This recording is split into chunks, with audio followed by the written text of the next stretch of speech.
Dr. Maziyar.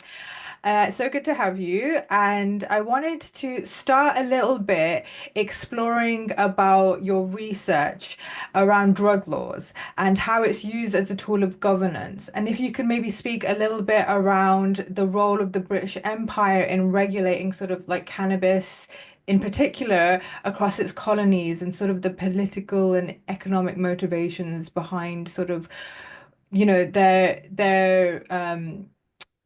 their influence and how that has sort of evolved over time. Thank you. Thanks a lot. It's a pleasure to speak to this podcast. So as you said, my work it looks at drug laws, but I would say that generally my entry point into this field was to understand how a social object such as drugs, these commodities that surround us and that have surrounded our history, has influenced the lived experience of people as well as the making of political interventions to govern populations. So while my interest was that of drugs, actually the things that I've been looking at have been more general, such as how institutions develop in relation to this subject or how people interact with authorities because of the question of drugs and drug policy. Um, so in that way, drugs become something that touch upon many different fields. So whenever we want to study drugs, immediately we are faced with questions that are in the order of public health, of course, as well as self-care, individuals, as well as law and the ethics of the law, what is acceptable, what is permitted, something that can be permitted, but at the same time not being seen as particularly moral. So there are these things that, kind of bypass the very single field of law itself, as well as political matters, when, decisions are made not simply because they are scientifically evident, but rather because there are agendas that need to be advanced. And we'll maybe touch upon some of these in our conversation. And there are many other things, of course, we could add. Of course, I think there's a very good way to understand the subject of drugs, and that's history, because it shows us that things were not always the same. They were not always as we know them today, and that they have evolved. And this evolution, or in terms of, for instance, the legal nature of certain substances such as cannabis, is very much the product of tensions, challenges, confrontations, and sometimes, unpredictable events. Uh, so history is very much, I think, a very good entry point to understand how things change. Also because that helps us to understand how they can change in the future. So if we need to advance change. So in terms of the British Empire, it's of course a very long history. Britain as the most powerful colonial force in the modern world, and particularly in the 19th century, had a presence throughout the planet. And particularly when it came to South Asia, Southeast Asia, these were regions in which cannabis in particular, but not only, let's think about opium, for instance, were substances that were widespread and part of the economy. Of course, there's a case to be made specifically for opium, which was a major, highly profitable commodity that some historians argue was behind the enormous amount of wealth amassed by British traders, and that in a sense enabled the making and the success of British capitalism later in the late 19th century, early 20th century. Of course, so that's opium. And of course, there's a long historiography of that, of the opium conflict with China, the opium wars, I mean, as well as the exploitation of workers, indentured workers in the opium production economy in India, and so on and so forth. That's a highly, contentious part of British colonial history and global history. But when it comes to cannabis, cannabis is to a certain extent a secondary substance in economic terms. Firstly, because it wasn't highly remunerative to trading cannabis. It was, but to a smaller degree. The global cannabis economy was diversified according to the regions, and cannabis was produced from West Asia, North Africa, to, of course, the Indian subcontinent and Southeast Asia as well. So it's a highly diversified commodity economy with trade routes that were more localized rather than global trade routes such as that of opium. For instance, Greece supplied Egypt with cannabis.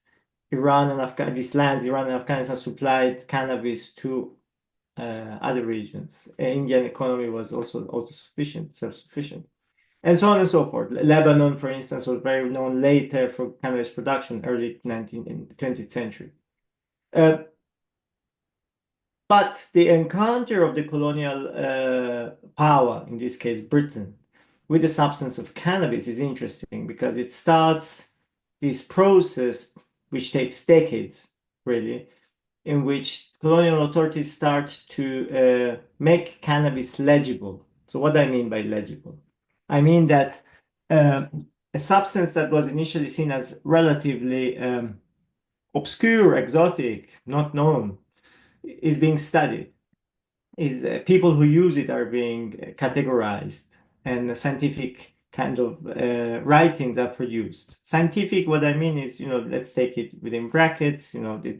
Sometimes it's scientific, it looks scientific, sometimes it's quite racist, sometimes it's very derogatory, and so on. But they were published, articles were published in scientific journals and medical journals.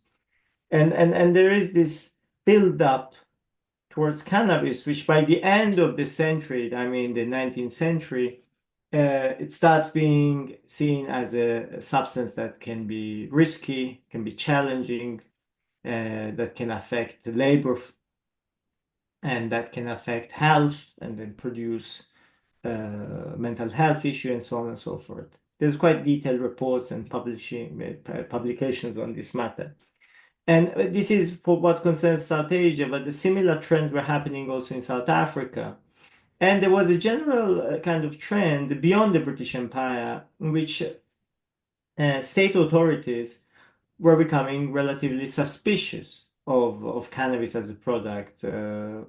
This could be perhaps seen in light of the evolution of global capitalism and the needs for capitalistic forms of life, I call them. That means being more productive, being more efficient, being more, focused on tasks, and so on and so forth. And so, therefore, kind of erasing the need of relaxation, of diversion, and so on and so forth, which was enabled mostly by cannabis consumption. So these various countries at the same time start to implement in a more haphazard way, not systematically, bans or controls or regulations, stricter regulations on cannabis, which then by the early 20th century are made into laws. I'll stop because it's been quite a long response. I'm Yeah. sorry.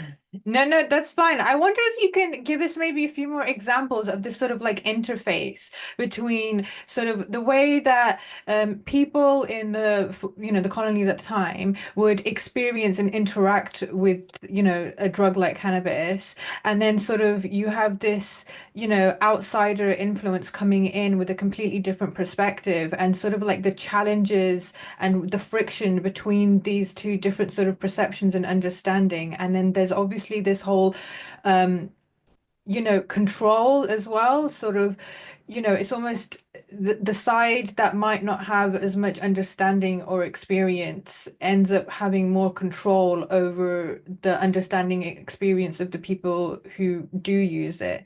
So I'm wondering if you can give a little bit more background or cases around this. It's a very important point, of course, and I should add that unfortunately, historical sources often tend to overlook the experience of people. because they are redacted and compiled by usually physicians or colonial authorities in general that look at people, particularly working class people who use substances as not worthy of having a say in the compilation of these reports. But of course, we have we still have a quite substantial amount of material that historians have digged out of archives and folk stories and so on and so forth about the consumption of cannabis. Cannabis, depending on where we look, uh, is a substance consumed particularly by popular classes, working classes, and has this kind of ambiguous space place, which stands in between an intoxicating substance that is used to produce, for instance, exuberance in certain settings, such as rituals, uh, or part of the traditional medical practice, particularly if you look at the Iranian context and the Muslim majority context. I mean, I would say in between West and Central Asia, as well as certainly in South Asia too, given the sort of continuity of the philosophy and traditions in the traditional medicine practice of that area. Cannabis was used for a variety of reasons that could go from headaches to eating disorders to constipation to so on and so forth, really. I mean, it was quietly, sort of systematically studied, at least since the 11th, 12th century. So it has a long kind of trajectory of medical thinking about it. We should not be sort of too eager to say that there was a very strict decision between colonial authorities coming in and imposing a ban on cannabis and people who wanted to consume it. I think historical material shows us quite a more nuanced matter, and many times it's local bureaucrats and local elites, who of course were allied with colonial authorities in many instances, that push for ever stricter regulation of cannabis consumption. And why is that? Well, it's relatively clear that here there's a class dimension between working classes that have a relatively cheap source of what we have come to define recreation, as well as self-help and self-care, and sort of elites, including colonial authorities that were closely tied in their interests with local elites, that see the consumption of cannabis in the public space, particularly, as producing unruly subjects, unpredictable, not aligned with the kind of orderly world that they were trying to, quite foolishly, I would say, impose or build. I don't know if that comes out as clear, this Yeah, kind yeah. of. And of course, there are religious groups and there are like a variety. I mean, the 19th century, early 20th century is that period of time, and that applies across the globe, that you can see an enormous diversity of cultural, religious, social groups, uh, many of whom, of course, took part in the wider so-called drug life world or cannabis life world or opium life worlds. Uh, and of course, with the passing of time and with the strengthening of public institutions, state institutions, this diversity comes to an end slowly. And we see it as of today, as we progress, there's a certain homogenization in cultural terms. Of course, this is a very important period, the late 19th century, early 20th century, in which this homogenization starts to build up and then gains momentum really with, the post-Second World War period. And So what does that homogenization look like in this context? in this context, it means that, cultural practices, the things that people do, that's the cultural practices, start to be restricted, ever narrowed, made ever narrower, to the point that eventually, because of public institutions such as school, hospitals, and so on and so forth, they are no longer acceptable. That can be from, uh, using certain intoxicants in your cultural, festive rituals, religious rituals, as well as, studying it as part of traditional medicine. And this is when it comes to the question of cannabis, but it applies to many different things, of course. Uh, Funny enough, this is part of, sort of history, but I think we can see how the reasoning of profiteering works in historical terms, is that many of these instances in which these substances were used, and let's consider cannabis, for instance, it is first denigrated, erased from the acceptable cultural practices, uh, made void in its economic value for local populations, and then when that kind of knowledge and that cultural baggage is no longer uh, vital, is no longer there.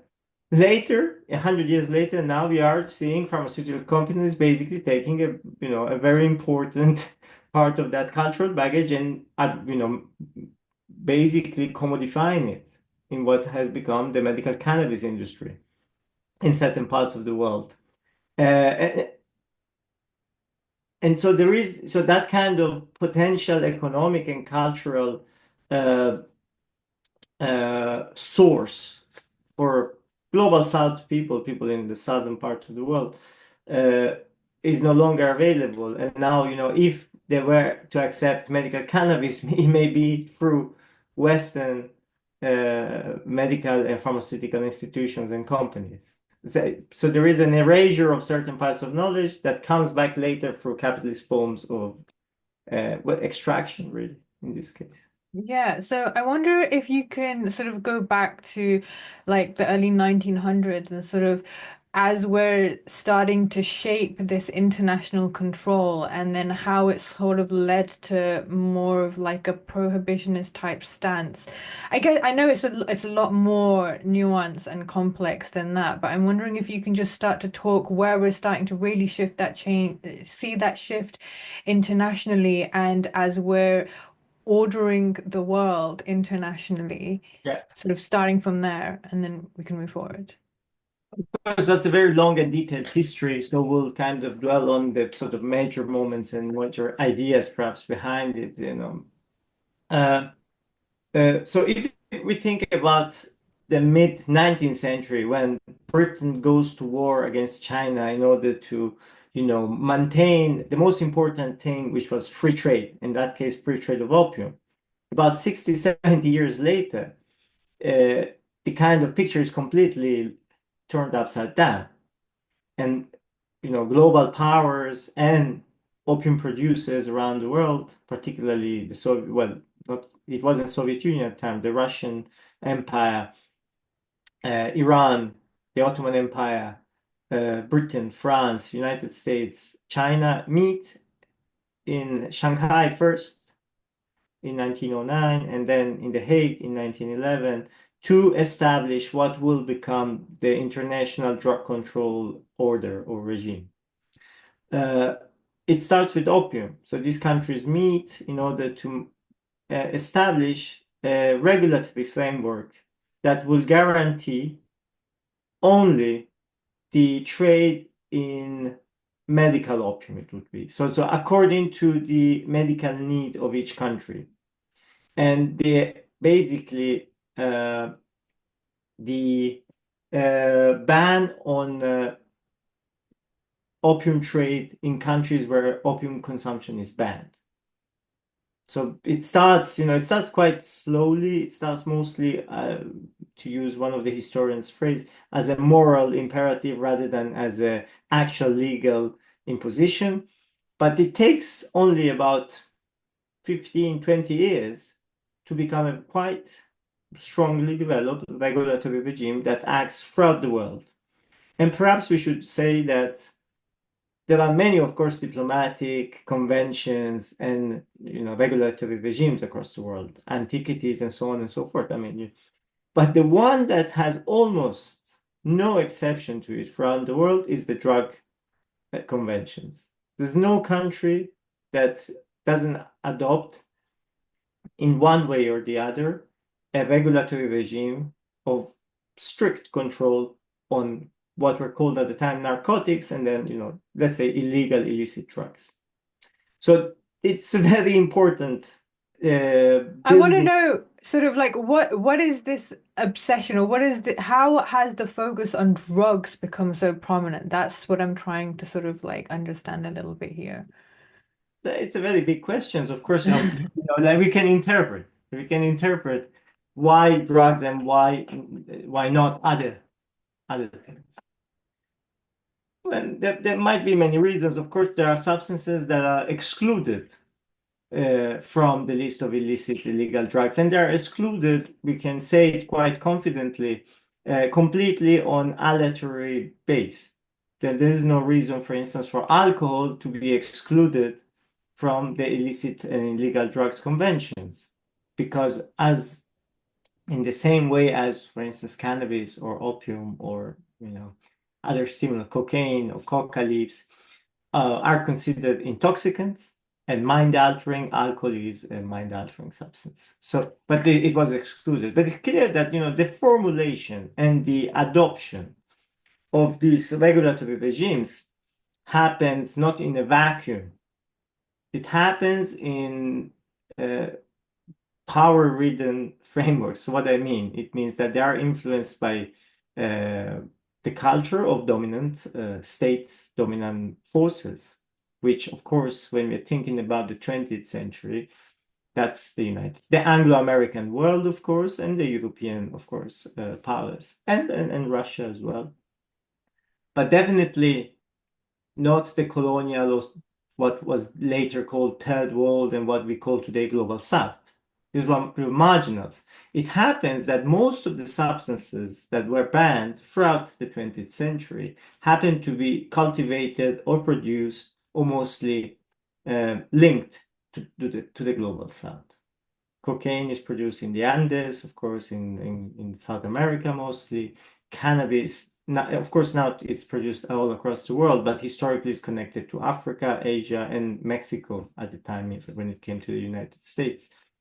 Opium is Central Asia, and later also Southeast Asia, Myanmar, and so on and so forth. So we see that the fact that these substances are produced in certain parts of the world was a major threat to the economic dominance of the so-called West. Why?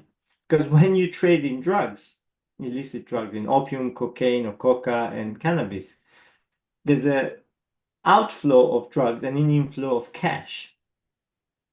And it's hard to balance it. And of course, China and Britain in the 19th century, that was one of the major contentions. China was basically spending a lot of money, so gold going out and opium coming in. It was a major concern economically, not so much ethically or sociologically. Of course, there were also concerns on that ground, but the concern was, I would say, mostly and primarily economic. And the same, of course, applies to later conventions. I think the later orders and regulatory regimes that have come into being. So yeah, I mean, this is, let's say, a short analytical, I think, sort of reading of this regulatory regime that was established in the very early period of the 20th century, and that was later incorporated in the Order of the United Nations, which at the time didn't exist. It existed under the League of Nations, this sort of antecedent of the United Nations. So then who's benefiting and who's sort of at a loss then with this sort of this type of control and these viewpoints that are developing around drugs? Who's benefiting? Uh, Or what kind well, of ideas would benefit from this? What kind of viewpoints or ideologies would benefit from this? Or what type of, the way that we would order and structure ourselves in society, because obviously we're trying to develop it in a certain way. So it's definitely influencing the way we think about things today. you just wouldn't think about the kind of drugs that you're talking about in that same way right now. It's so hard for us to consider that, these are drugs of the global south and they could ever have had any kind of, benefit or, any kind of positive anything that can come out of this, because the current viewpoint is just that anything except for essentially alcohol is completely harmful and there's no other option. There's no other way of thinking about this. And we've come to this for a reason, right? So that's what I'm just trying to understand. Where has that really solidified that negative kind of bias? Where has that really solidified? So I think that this is a very important question, of course, and there are different phenomena, there are different processes that we need to address. The first is that, in the 20th century, one of the most extraordinary human events uh, uh, is the progress and really widespread influence of modern pharmaceuticals. This a shift in global history of public health and health in general is that up to a certain point in history, of course, pharmaceuticals did exist, but the evolution of that in the way we see it in the 20th century is enormous. And to a certain extent, we haven't really evolved in the past 20 years as much as we did in the first 50, 60 years in terms of pharmaceutical industry. Uh, that, of course, comes very much on the same sort of spectrum of illicit drugs. Most illicit drugs, that substances that end up being on the official sort of illicit, the official list of regulatory regimes, happen to be pharmaceuticals. Well, morphine, heroin, cocaine, these were all part of pharmaceutical research. And in fact, they come because of uh, more advanced knowledge of how to extract the components from the plant-based substances. Uh, I can make other examples. For instance, Ritalin, which was a substance very much used in the 670s, and then because of its adverse effect, has been mostly banned, and today is, sort of used within the illicit markets of drugs, particularly in the Middle East, North Africa, as a very, very popular substance under different brand names.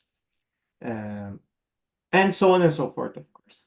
Uh, so what is a drug? What is a pharmaceutical is always a question that historians of drugs have come to ask.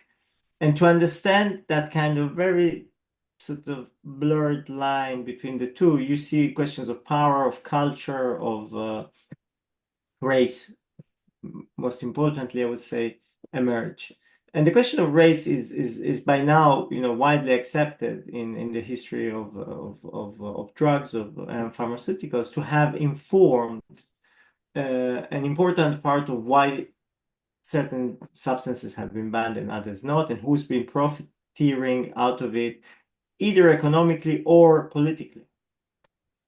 That takes us, for instance, in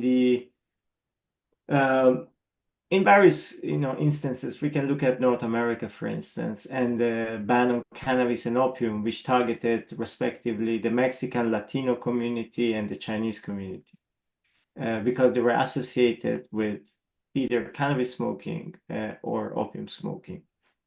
And the harshness of the measures were informed by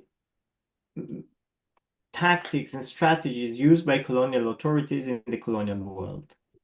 So it's in a way these drug laws that become so harsh and so radically harsher than other measures that were taken in the past towards people who consumed certain substances were informed by colonial practices against indigenous populations, for instance, in the Philippines, or in the case of France, in North Africa, in Algeria, and so on and so forth.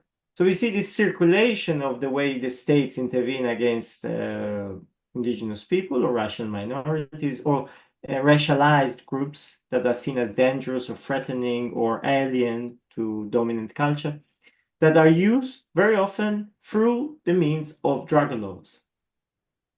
We should also, kind of consider that within the criminal, uh, within the tactics and measures that states, modern states everywhere, adopt in response to intoxication, it is quite surprising to see how harsh drug laws are.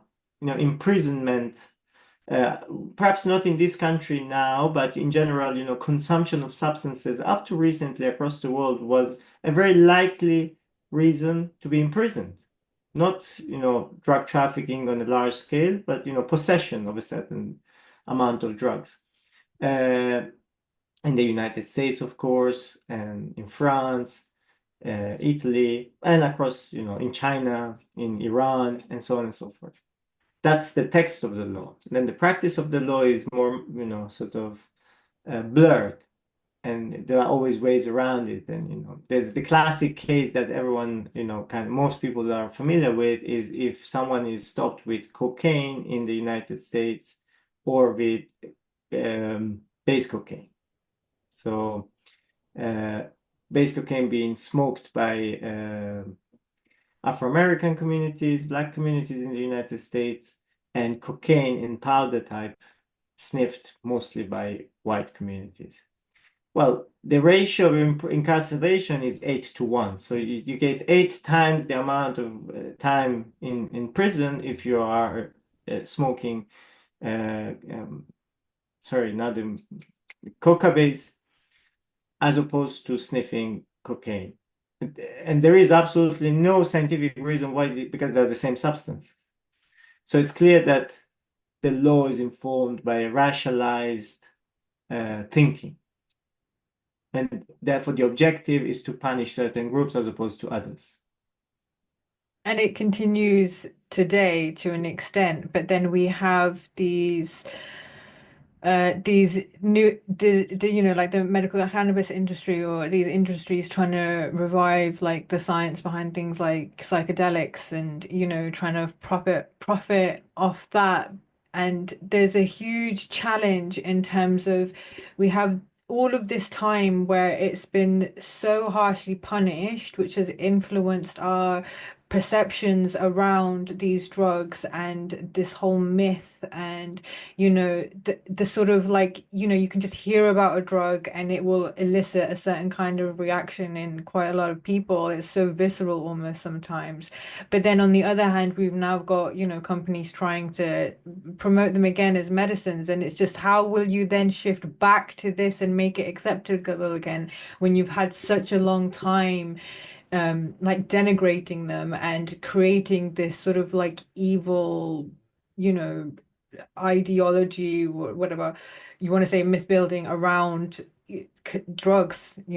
So I'm wondering if you can just just explain a little bit how would we be able to go away from all of this previous negative kind of bias that we've had towards now accepting it as a Western medicine again?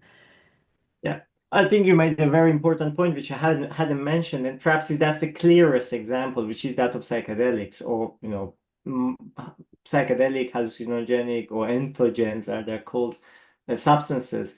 That's a very clear case. These substances, since actually the Inquisition in Mexico in the 16th century, were started to being banned and highly repressed people who would use them.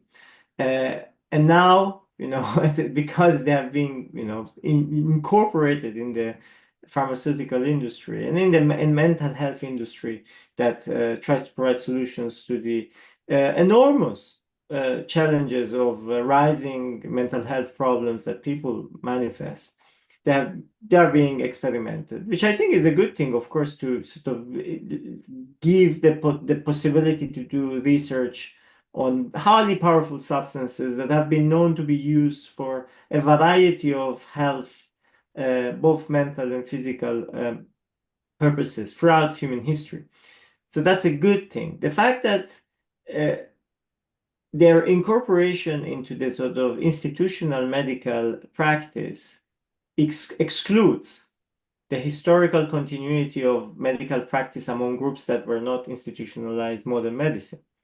It's problematic because, of course, when it comes to mental health, there are a variety of ways to intervene, and many of them may not have necessarily a solution in public health institutional interventions. May have to do with spiritual uh, experiences or uh, individual moments of discovery and so on and so forth. And this has been accepted mostly, I think, including by psychiatrists, I mean, for that matter. And that's, I think, for each, there is a journey to undertake. It could be pharmaceutical based or it could be experiential based and so on. But the fact is that even psychedelic medicine, let's call it this way, uh, even in the instances in which it is through non-institutional avenues of fruition, have been commodified and commercialized. So you have people who gather in groups in Turkey that invite a shaman from Peru to go through a ayahuasca ritual. And it's quite common. The same goes in Lebanon. These are the places that I know, people who kind of do this. But it happens all across Europe and the UK and North America. So we can see that, the very matter of psychedelics, especially about middle upper class communities and groups, is part of a commercialized trend in which people try to find wellness and welfare through the repurposing of psychedelics. And that's partly because the colonial world went through such a dramatic, extractive experience of this knowledge, and then also denigration of these same knowledges, that there is very little left in its use a very bad word, authentic kind of nature. Um, and it is also part of our contemporary world in which whatever works or seems to work becomes profitable and commodified immediately. It's the very nature of the societies we live in. If an idea works, it is immediately commodified because it is highly remunerative, it's profitable, so we use it.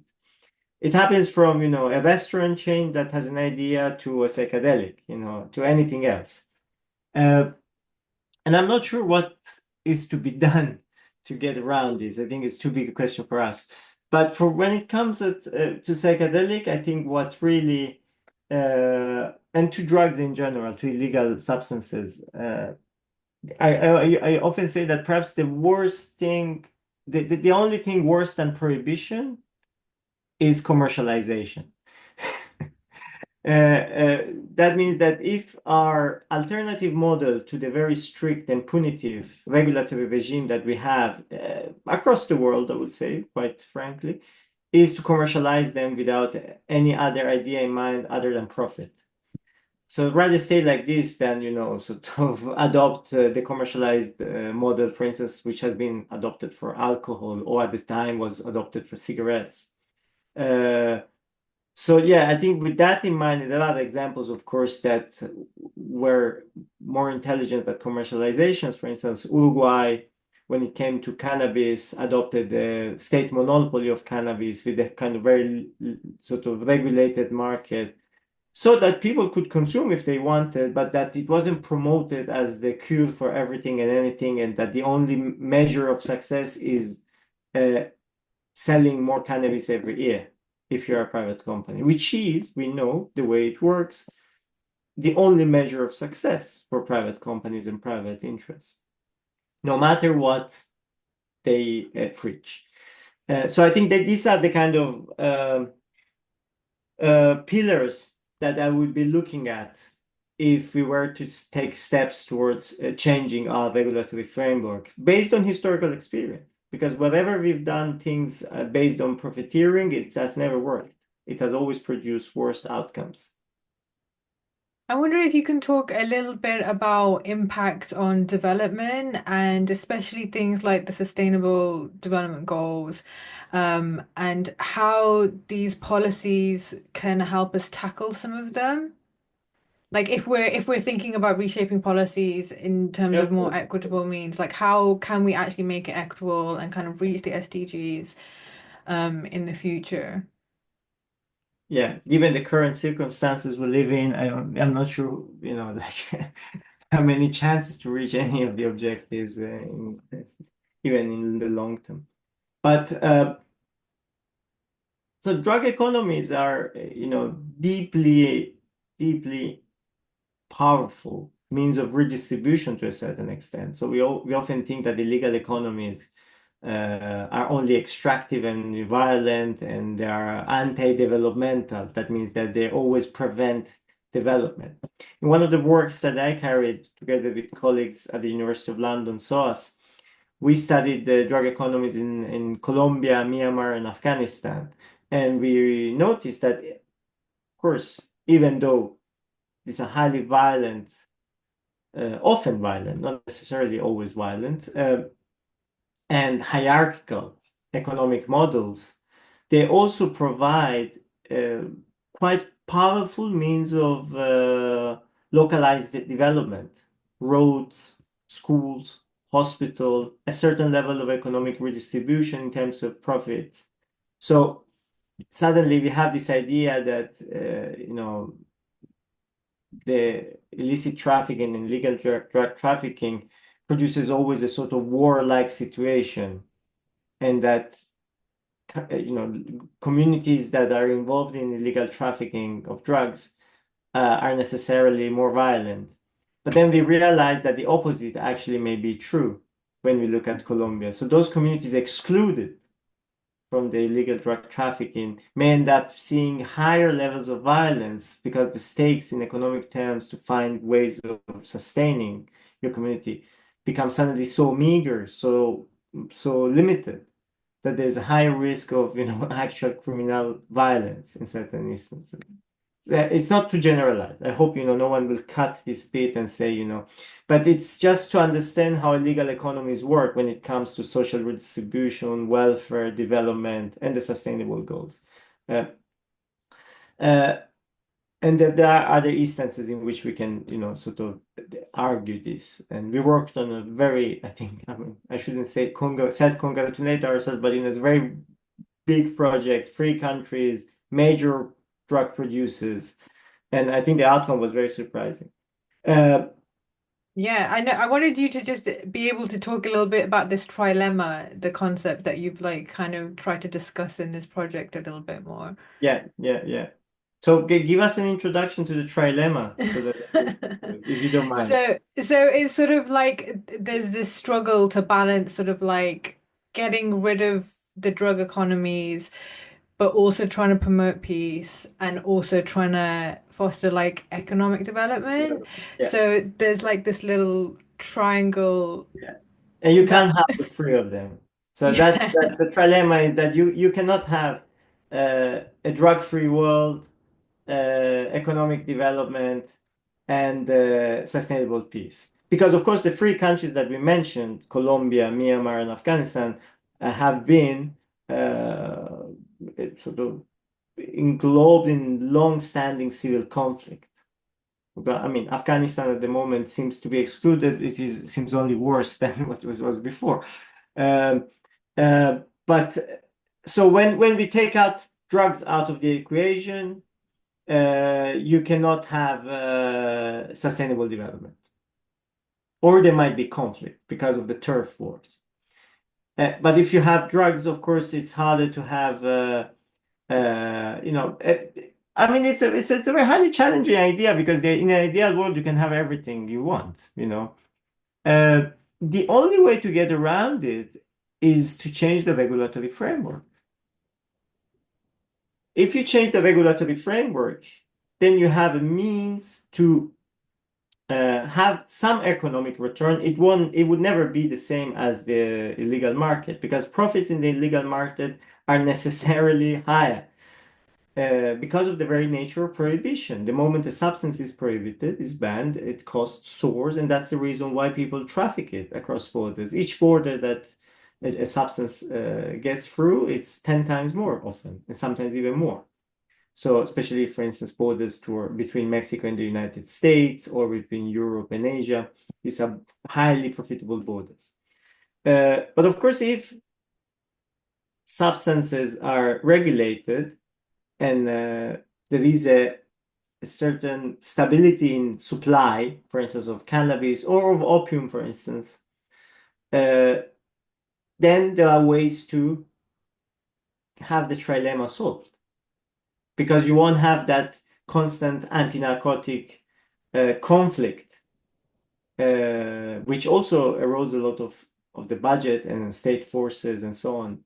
But of course, that requires an incredible level of negotiations of who benefits from what. Of course, because drug economies are complex, you have many actors, most of them criminal actors, that need to come to terms around how to cut the cake.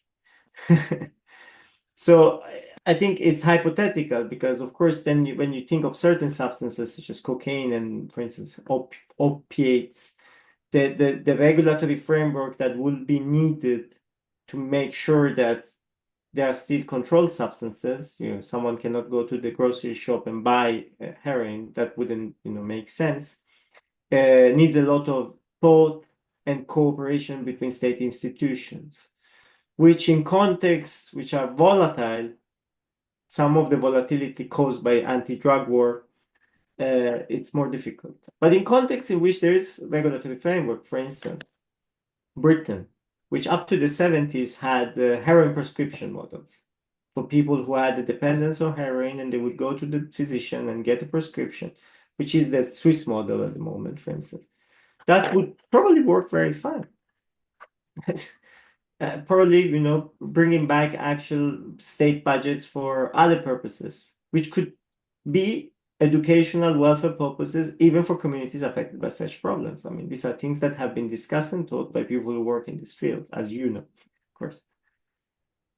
Yeah, no. So I'm then wondering, because it's such a big challenge to think about, okay, if we want to deal with this issue, we need to think about it on this international level. And I'm just wondering, is there any scope for local level action to have any influence or push from the bottom up for these changes to be made? I mean, because of the nature of most large drug economies, any localized intervention, let's make an example.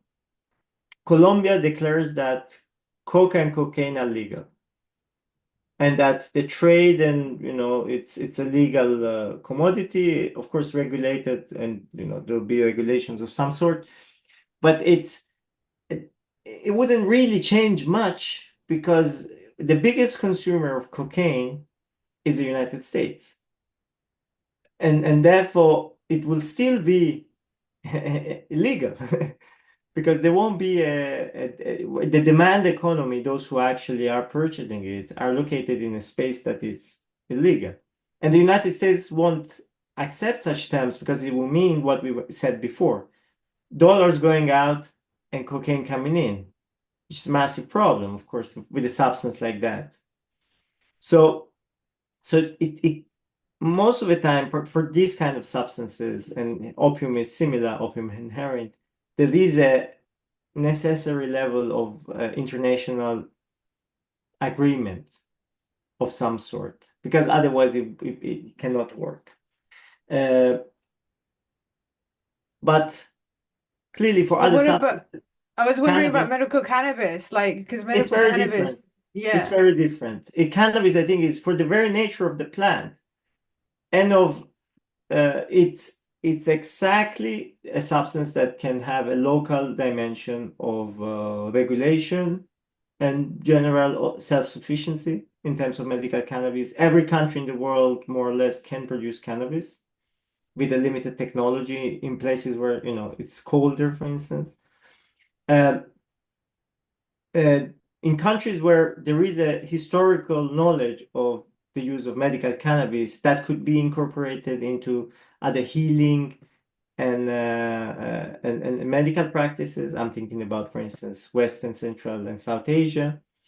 There's great potential in that, clearly, and it won't be costly because the cannabis production is relatively uh, cheaper uh, if it's not patented, of course. You And know, if you don't do it if you don't try and shoehorn it into a very highly medicalized model, I think that's where the biggest challenge lies in the UK because that's just what we have, you know. course, because Um, it's highly regulated healthcare system in which, of course, before approval, there's variety of steps. And if it becomes only prescription based, most people won't bother to go through that level of scrutiny, and therefore it gives.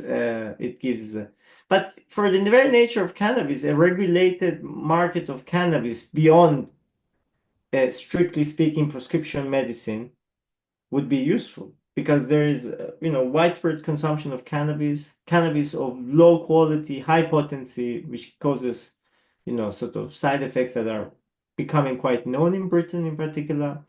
Of course, because illegal markets, if we think about prohibition of alcohol in the United States, pushes for ever higher potency in general. So when alcohol was prohibited in the United States, people rarely drank beer or wine, they drank whiskey, moonshine, and so on and so forth. There's a shift at European level in which we see the potency of cannabis going up with ever higher THC levels.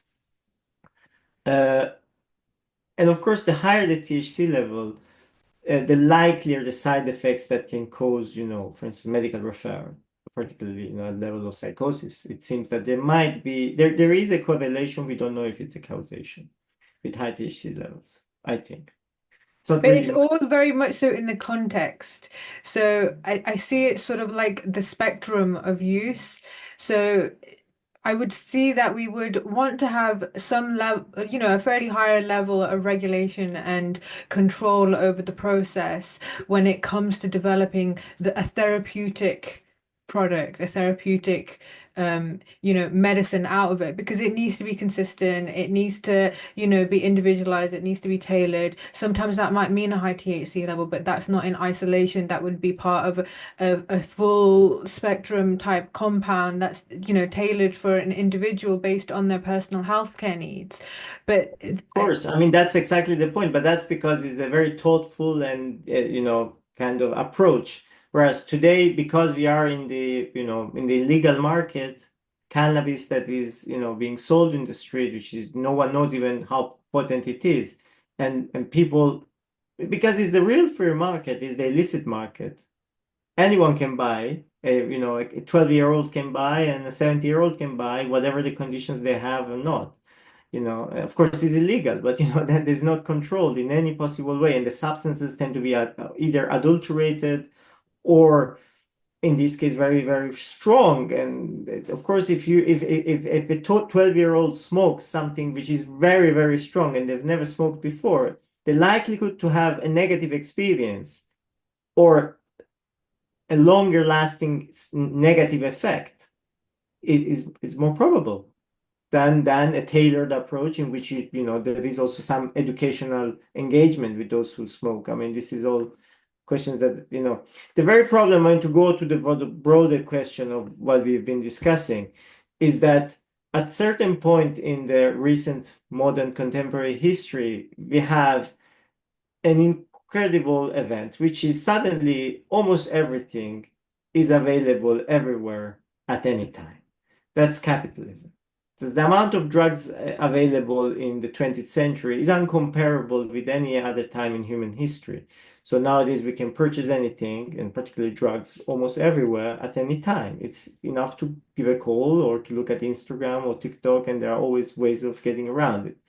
In the past, to get substances, you would necessarily be in a communal setting, and there will be hierarchies and knowledge that would be shared in advance of consumption, and there wouldn't be an unlimited amount of substances. All of these things, because of the very nature of this society with that limited resources, actually control the side effects most of the time. Whereas if you have unlimited supply of substances, although we don't have a limited supply of cash, of course, that's the only limit to people. Uh, it means that consumption can go on and on and on and on in any setting at any time without any kind of, sort of safety net, which is provided mostly by social networks, so, knowledge networks. So that's kind of what we have to deal with. And that's what we need to provide to people who want to consume and have decided to consume, because there's no way, it's very hard to, stop people from doing things. That just doesn't work, particularly when they are relatively accepted, such as cannabis consumption, which by the 90s was already being sort of indirectly advertised in US sitcoms and generally in the pop culture. So at this point, we have already provided the ground for legitimization. So the law is lagging behind. Yeah, okay. So there's a lot to think of there, and I think we should sort of wrap it up there because I think we could probably go on for a pretty long time otherwise. But I wonder if you had any final thoughts on sort of like the future of, drug legislation, especially around cannabis in the UK. Uh, Especially I, for if we want to promote a more equitable approach to this and recognizing the value of, other knowledges around this. I think, for drug laws to change, there is need of an incredible amount of boldness and political courage, because it's not a popular topic most of the time. With the electorate, if you go out and ask, would you change drug laws or would you punish less people who have committed, a drug-related crime? Most people, on broad terms would say, no, let's punish more. That's a general approach, which is not helpful at all. Uh, and so, what we need to hope is political boldness and courage. But if I look at our government, I don't think there is any left for that, really. I think it's quite, at the moment, I don't feel there is, let's say, the potentiality of a bold approach to this kind of civic matters, social matters. Uh, Though the Prime Minister, as a former Crown prosecutor, would be in a very good place to be an advocate of such change. Also in view of, the kind of evident negative effect of drug laws, across the United Kingdom, really. I mean, not particularly when it comes to cannabis, but when you look at, opioids and opiates and synthetic substances is becoming quite evident and acknowledged. So clearly there is need for some change, and change cannot be in the direction of more restrictive measures, I think, because that's been historically um, demonstrated not to work particularly in an effective way. So it needs to be in more innovative, tailor-based, I think, and also in recognition of the UK history of healthcare and welfare provision, which is very rich and quite important, globally even considered quite a model. So I think hopefully Well, that let's provides see. some glimmer of hope in dark times. Yeah, let's see. Okay, so thank you so much for joining me, Pleasure. Mazir. Thank you.